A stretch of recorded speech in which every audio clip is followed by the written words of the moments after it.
Speculative fiction can be defined as hypothetical scenarios that could potentially take place. A wide range of genres and categories for these types of narratives fall under this umbrella term. A romance narrative can shape and change the way we perceive love in real life. Fantasy calls for endless possibilities as well as opens up a whole new world of imagination. Comedies can influence us to act a certain way so others may perceive us as more likable due to what we read and see on the big screen.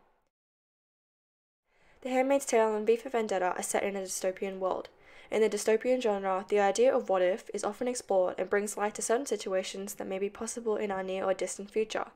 This can serve as a dire warning or an attempt to stop what could be fatalistically inevitable, an oppressive, manipulative, and fascist society. The Handmaid's Tale by Margaret Atwood, a book published in 1985, explored the oppression of women under a patriarchal society. This issue occurred during the time period portrayed in the novel, but also ended up foreshadowing the future. Recently, women in some states of America have been stripped of their choice to have abortions, states where 85% of its lawmakers are male. To take away that choice means to remove the control women have over their own bodies, a direct result of an abusive patriarchal authority. This can then be related to Atwood's narrative as her protagonist, Offred, is a handmaid against her own will. Her sole purpose is to reproduce, and if she does not, she will be outcasted as an unwoman. In the Republic of Gilead, dehumanization is evident as the destruction of human pleasures and rights come into play. Free will and identity are confined to history, as little things such as reading a magazine, forming friendships, and personal hobbies are prohibited. The deprivation of human instincts, rights, and the ability to be curious force individuals to be indifferent to one another. When taken away, a little thing such as a name illuminate what it means to be human. Offred remains nameless throughout the novel to emphasize the handmaid's total loss of identity and self. She then claims her name is important, some treasure I'll come back to dig up, suggesting that she still longs for the individuality and identity that society denies her. In the same society, Offred discusses and analyzes the insignificant norms that was once held within.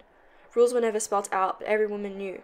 Don't open your door to a stranger. Don't stop to help a motorist pretending to be in trouble. If anyone whistles, don't turn to look. These unspoken rules are common to our present-day life. The use of this didactic method is to deliver a moral message about the lack of equality and how the social construct conveys patriarchal undertones. Women are prey and men are predators. The same oppression can be observed in the 2006 film V for Vendetta, a fascist government whose ruler Adam has taken over the city of London, but the protagonist V, who sees the system for what it is and rebels, uses terrorist tactics to fight back.